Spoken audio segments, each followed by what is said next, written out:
সুপ্রিয় দর্শক, আজকে এই পর্বে আমরা রাজনীতি নিয়ে একটু আলোচনা করতে চাই। আসলে বাংলাদেশের রাজনীতিতে সাম্প্রতিক সময়ে জাতীয় পার্টিকে নিয়ে খুব বেশি আলোচনা হচ্ছে। আসলে জাতীয় পার্টিকে নিষিদ্ধ করার দাবি জানিয়ে আসছে ছাত্র জনতা থেকে শুরু করে গণ অধিকার পরিষদ এবং এনসিপি। মূলত দুটি জিনিস আমরা আলোচনা করব, যে কোন পথে আসলে জাতীয় পার্টি, নিষিদ্ধের দাবি কি আসলে জাতীয় পার্টির জন্যে মূল সংকট, না আরও কোনো সংকট আছে জাতীয় পার্টির। আসলে জাতীয় পার্টিকে যদি এক কথায় বলি, মহাসংকটের মুখে দলটি আসলে রাজনৈতিক বিশ্লেষক কিংবা রাষ্ট্রবিজ্ঞানীদের যে ধারণা কিংবা চিন্তা, যে সংকটের মধ্য দিয়ে গত যুগের পর যুগ জাতীয় পার্টি যাচ্ছে, এই দলটি কিন্তু আস্তে আস্তে নাম সর্বস্ব দলে পরিণত হবে এবং কাগুজে দলে পরিণত হবে। আমাদের দেশের কিন্তু এক নেতা এক দল এই ধরনের সংস্কৃতি কিন্তু নতুন কিছু নয়, কিংবা নাম সর্বস্ব দল বলতে প্রেস রিলিজ নির্ভর, অর্থাৎ তার কর্মসূচি কিন্তু প্রেস রিলিজের মধ্যেই সীমাবদ্ধ থাকবে। এই ধরনের বাস্তবতা কিন্তু জাতীয় পার্টির মধ্যে আমরা আলামতে বেশ দেখতে পাচ্ছি। এখন কেন এই বাস্তবতা তৈরি পার্টি, জাতীয় পার্টির ভবিষ্যতেই বাকি। কার্যত আসলে রাজনৈতিকভাবে দলটি আসলে ভালো নেই। বাংলাদেশের রাজনীতিতে জাতীয় পার্টির গত 20 বছরের ইতিহাস যদি আমরা দেখি, জাতীয় পার্টি আসলে যেভাবে মানুষের কাছে পৌঁছানোর কথা, যে বার্তা নিয়ে যাওয়ার কথা, যে ধরনের রাজনীতির বহুমাত্রিকতা থাকা দরকার, সেই মাত্রিকতা কিন্তু জাতীয় পার্টিতে নেই। 2019 সালে সাবেক রাষ্ট্রপতি হুসেইন মোহাম্মদ এরশাদের মৃত্যুর পর কিন্তু একটি জাতীয় পার্টির নেতৃত্ব কার হবে, কর্তৃত্ব কার হবে, সেটি নিয়ে কিন্তু আমরা একটি বেশ রশি টানাটানি আমরা দলের মধ্যে দেখেছি। অর্থাৎ রওশন এরশাদ, হুসেইন মোহাম্মদ এরশাদ সাহেবের যে স্ত্রী, উনি কিন্তু চেয়েছেন জাতীয় পার্টিকে নিজের কবজায় নেওয়ার জন্যে। তেমনি জিএম কাদের ভাই, যিনি আগে একটি সরকারি চাকরি করতেন, তিনিও কিন্তু কবজায় নেওয়ার চেষ্টা করেছেন। শেষ পর্যন্ত কিন্তু আমরা জিএম কাদেরকেই জয়ী হতে দেখেছি। অর্থাৎ জাতীয় পার্টিকে বিভক্ত হতে হতে আজকের দিন পর্যন্ত কিন্তু জাতীয় পার্টি এখন 8টি ধারায় বিভক্ত। এই জায়গা থেকে একটি দল রাষ্ট্রে ক্ষমতায় আসবে, রাষ্ট্রের জন্য মানুষের জন্য কিছু করবে, সে জায়গাটি কিন্তু আসলে সত্যিকার অর্থেই ভাবনার বিষয়। অর্থাৎ ইচ্ছা করলেও আমরা যদি মনে করি যে জাতীয় পার্টি একটি শক্তিশালী রাজনৈতিক দলে বাংলাদেশে পরিণত হবে, সেটি সম্ভব নয়। আরেকটি বাস্তবতা হচ্ছে যে কেন জাতীয় পার্টির এই পরিণতি হলো। জাতীয় পার্টি যারা করেছে কিংবা জাতীয় পার্টিতে যারা বিশ্বাস করে, তাদের মধ্যে কিন্তু দলের প্রতি কিংবা নেতৃত্বের প্রতি আনুগত্য বোধের কিন্তু যথেষ্ট অভাব আমরা দেখেছি। যখন এই ব্যক্তি স্বার্থের উপর আঘাত এসেছে, যখন এই দলের, তখন কিন্তু তারা দল কিংবা দল প্রধানের কোনো ডাক কিংবা পিছুটান শুনেনি। অর্থাৎ আলাদা হওয়ার কিন্তু একটা প্রবণতা দেখেছি, কিন্তু জাতীয় পার্টির নাম কিংবা ব্যানার কিংবা লোগোকে ব্যবহার করে। অন্যান্য রাজনৈতিক দলেও কিন্তু এই ধরনের সংস্কৃতি আছে, কিন্তু 8টি দলে বিভক্ত হওয়ার যে ইতিহাস বাংলাদেশের রাজনীতিতে আমার কাছে মনে হয় সেটি কেবলমাত্র জাতীয় পার্টিতেই আছে। অন্য কোনো রাজনৈতিক দলে কিন্তু 8টি দল উপদলে বিভক্ত হওয়ার কিন্তু ইতিহাস নেই। পরিবার কেন্দ্রিক রাজনৈতিক দলের ইতিহাস কিন্তু বাংলাদেশের মুক্তিযুদ্ধের পর পরিবার কেন্দ্রিক রাজনৈতিক দলের বলয়, পরিবার কেন্দ্রিক রাজনৈতিক দলের চলমান অবস্থা কিন্তু আমরা দেখে আসছি। পরিবার কেন্দ্রিক রাজনীতির বাইরে কাউকে দায়িত্ব দেওয়া হয়েছে, সেই ইতিহাস কিন্তু খুব কম। অর্থাৎ নিয়ন্ত্রণ শক্তি কিন্তু রাজনৈতিক দলের পরিবার কেন্দ্রিক। এই জায়গা থেকে জিএম কাদের কিংবা রওশন এরশাদের হাতে জাতীয় পার্টি থাকবে, এটি কিন্তু খুবই স্বাভাবিক। কিন্তু রাজনৈতিক যে সমঝোতা করার জায়গাটি ছিল, সেই জায়গায় কিন্তু রওশন এরশাদ এবং জিএম কাদের পুরোপুরি ব্যর্থ হয়েছেন। এই ব্যর্থতার জায়গা থেকেই কিন্তু সর্বশেষ এরশাদের মৃত্যুর পর যে ভাঙনটি রওশন এরশাদের নেতৃত্বে হয়েছে, এটি কিন্তু জাতীয় পার্টির একটি বড় ধরনের বিপর্যয় ছিল। কারণ জাতীয় পার্টিতে তখন যারা রওশন এরশাদের পক্ষে চলে গেছেন, তারা কিন্তু খুব প্রভাবশালী হেভিওয়েট নেতা হিসেবে পরিচিত ছিল। অর্থাৎ জাতীয় পার্টি বলতে যাদেরকে চেনে বাংলাদেশের মানুষ, তারাই কিন্তু, তাদের অনেকেই কিন্তু রোশন এরশাদের সঙ্গে ছিল। রোশন এরশাদ কিন্তু সেই পর্যায়ে দলটিকে নিয়ে যেতে পারেননি।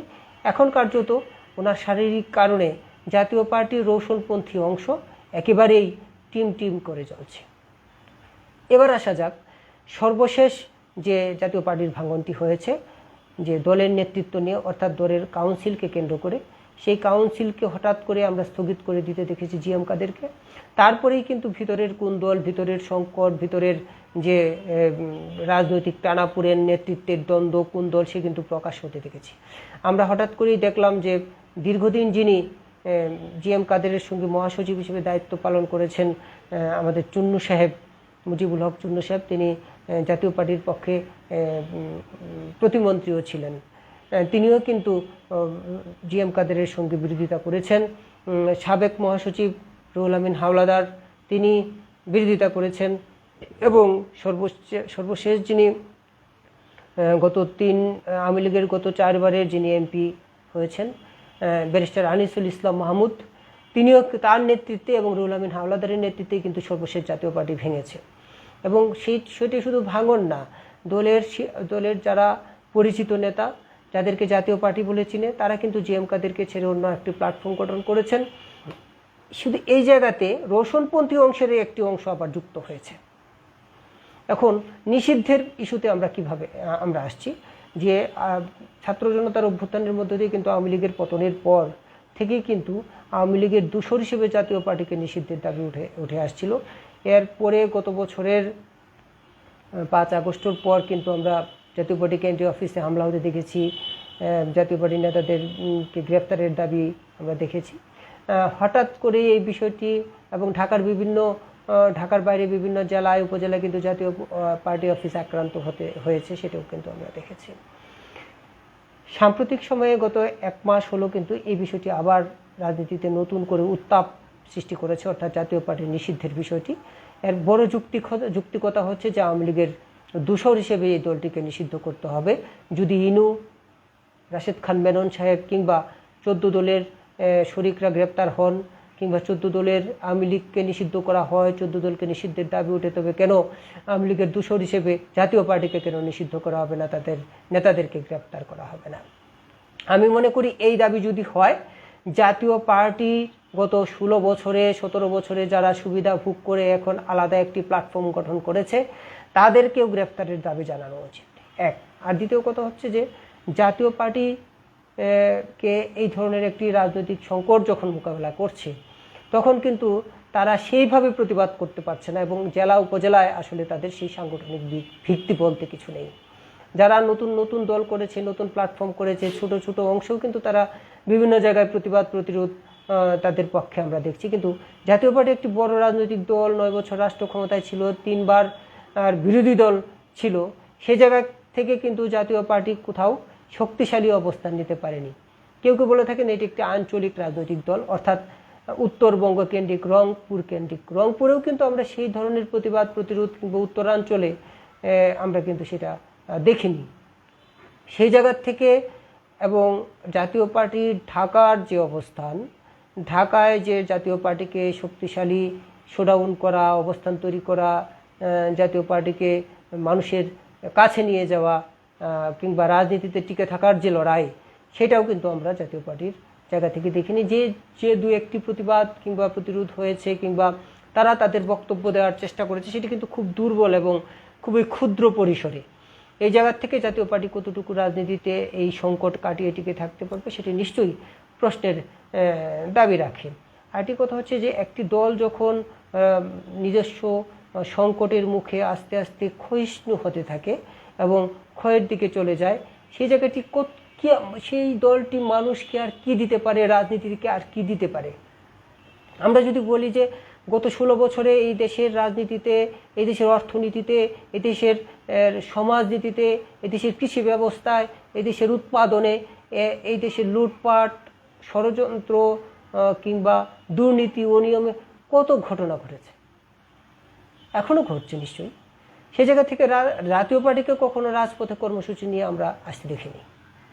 অর্থাৎ একটি বিরোধী দলের কাছ থেকে যে ধরনের ছায়া সরকারের একটি প্রতিচ্ছবি দেখা দরকার, প্রতিরোধ করা দরকার, যে সত্য এবং নির্মোহভাবে বাস্তবতাগুলো তুলে দরকার। হ্যাঁ, আমরা পার্লামেন্টে কিছু দেখেছি, এটাও স্বীকার করার উপায় নেই। জিএম কাদের সাহেব এবং মুজিবুল হক চূর্ণ সাহেব পার্লামেন্টে ওয়াকআউট করতেও দেখেছি, কিছু কিছু বিপ্লবী বক্তব্য দিতেও শুনেছি, কিন্তু মাঠের যে চিত্র, একটি হরতাল ডাকা হয়নি, একটি বিক্ষোভ সমাবেশ ডাকা হয়নি, একটি প্রতিবাদ মিছিল হয়নি, একটি কোনো ধরনের প্রতিরোধ আমরা কিন্তু জাতীয় পার্টির পক্ষ থেকে, বিরোধী দলের পক্ষ থেকে কিন্তু রাজপথে দেখিনি।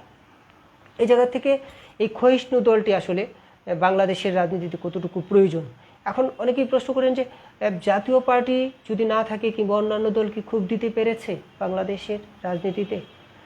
এটার সঙ্গে আমি নিশ্চয়ই একমত। অন্যান্য দলগুলো যে খুব আহামরি তারা তাদের অবস্থান তৈরি করতে পেরেছে, জাতীয় পার্টিকে ডিঙিয়ে অনেক বেশি মানুষের কথা বলার চেষ্টা করেছে, মানুষের সংকটে, দুর্যোগে, দুর্বিপাকে ঝাঁপিয়ে পড়েছে, আমরা কিন্তু খুব বেশি অর্জন দেখিনি। সেই জায়গার থেকে আমরা জাতীয় পার্টির কাছ থেকে নিশ্চয়ই আশা করেছিলাম, এবং মানুষ আশা করে যে এই দলটি আরও শক্তিশালী হবে, আরও ভালো অবস্থান তৈরি করবে এবং মানুষের কাছে যাবে। এই জায়গাগুলো অনেক দুর্বলতা কিন্তু আমরা দেখেছি। এই দুর্বলতাগুলো নিশ্চয়ই কাটিয়ে ওঠা উচিত। এবং সর্বশেষ নিষিদ্ধের যে বিষয়টি, জাতীয় পার্টি নিষিদ্ধ হবে কি হবে না, দলের শীর্ষ নেতাদের গ্রেপ্তার করা হবে কি হবে না, সরকার নির্বাহী আদেশে যে কোনো ধরনের সিদ্ধান্ত এই ব্যাপারে নিশ্চয়ই নিতে পারে। যদিও জাতীয় পার্টির মহাসচিব কিন্তু ইতিমধ্যে বলেছেন যে নিষিদ্ধ করার জন্য যে ধরনের রিজন দরকার, সেই ধরনের কোনো রিজনেই কিন্তু জাতীয় পার্টির এগেনস্টে নেই। এই জায়গা থেকে আইনগত ভিত্তির জায়গাটি, বৈধতার জায়গাটি কিন্তু উনি দলের পক্ষ থেকে অবস্থানটি কিংবা চ্যালেঞ্জ করার চেষ্টা করেছেন। এটি একটি আইনগত প্রক্রিয়া, কিন্তু সরকার যদি চায় সে জায়গাটি সরকারের বিবেচনায় থাকবে। এই জায়গায় সরকার যদি জাতীয় পার্টিকে নিষিদ্ধ করতে চায়, সে জায়গায় আগামী নির্বাচনে একটি বড় দলের অংশগ্রহণ কমে যাবে, সেই ক্ষেত্রে কতটুকু প্রভাব ফেলবে। যদি আমরা আগামী ফেব্রুয়ারি 15-র আগেই নির্বাচনের সম্ভাবনা দেখছি, সরকারের পক্ষ থেকে বারবার বলা হচ্ছে, এটি নিশ্চয়ই সরকার কিংবা যারা রাষ্ট্রের পলিসি নির্ধারণের জায়গায় আছেন তারা চিন্তা করবেন। তবে এই বিষয়গুলো নিয়ে জিএম কাদেরের পক্ষ থেকেও আমরা কিছু মতামত আমরা দেখেছি গণমাধ্যমে, যেগুলি বারবার বলার চেষ্টা করেছেন যে যখন জামাতকে নিষিদ্ধ করা হয়েছিল আওয়ামী লীগের আমলে, তখনও তিনি প্রতিবাদ করেছেন এবং কোনো দলকে নিষিদ্ধ করার পক্ষে উনি নয়। অর্থাৎ আওয়ামী লীগের দূষর তারা ছিলেন না, তারা রাজনীতির প্রয়োজনে রাজনীতি করেছেন, সেই বিষয়গুলো তুলে ধরার কিন্তু যথেষ্ট চেষ্টা আমরা জিএম কাদেরের পক্ষ থেকে দেখেছি। কিন্তু রাজনীতির মোড় বাংলাদেশে আসলে কোন দিকে যাচ্ছে, আসলে জাতীয় পার্টি নিষিদ্ধ হচ্ছে কিনা, নিষিদ্ধ হওয়া প্রয়োজন কিনা, মানুষের সেন্টিমেন্ট আসলে কোন দিকে, সেই বিষয়গুলো কিন্তু সরকার নির্ধারণ করবে এবং নীতি নির্ধারকরা ঠিক করবেন। তবে একটি রাজনৈতিক দল, এত বড় রাজনৈতিক দল, একটি বিরোধী দলের যে ভূমিকা এই রাষ্ট্রের প্রতি, সমাজের প্রতি, রাজনীতির প্রতি, সেই জায়গাগুলো থেকে আরও শক্তিশালী অবস্থান জাতীয় পার্টির করা উচিত। সর্বশেষ কথা হচ্ছে, একটি দল যখন এভাবে ভাঙতে থাকে তখন সেই দলটি আসলে দুর্বল হতে থাকে। সেই দুর্বলতাগুলো আসলে কাটিয়ে ওঠা উচিত এবং লোভের বাইরে উঠে, মোহের বাইরে উঠে যদি জাতীয় পার্টিকে যে কোনো রাজনৈতিক দল কিংবা যে কোনো সংগঠন করা উচিত। কোনো স্বার্থের ব্যাঘাত ঘটলেই দল ত্যাগ করা, আরেকটি প্ল্যাটফর্ম করা এই নামে এবং প্রতীক নিয়ে টানাটানি করা এবং অন্যের বিপদে সমর্থন দেওয়া, যদি জাতীয় পার্টিকে নিষিদ্ধ করতে হয়, যে আমি মনে করি যে জাতীয় পার্টি নামে যতগুলো প্ল্যাটফর্ম আছে সমস্ত অস্তিত্ব বিলীন হওয়া উচিত। কারণ কেউ না কেউ কোনো না কোনোভাবে এই দূষণের কাজ করেছে, রাজনীতিতে তাদের অবস্থান সঠিকভাবে পালন করতে পারেনি। আবার যারা জিএম কাদেরের সঙ্গে থেকে নতুন করে প্ল্যাটফর্ম করেছেন তারাও কিন্তু একই উদ্দেশ্যে দুষ্ট। সে কারণে যে আসলে জাতীয় পার্টিকে নিষিদ্ধ করতে হবে কি হবে না সেটা রাষ্ট্রের সিদ্ধান্ত।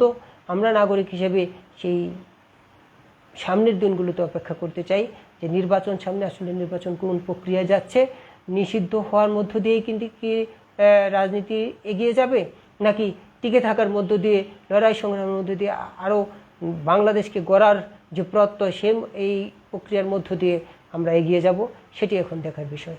সবাইকে ধন্যবাদ।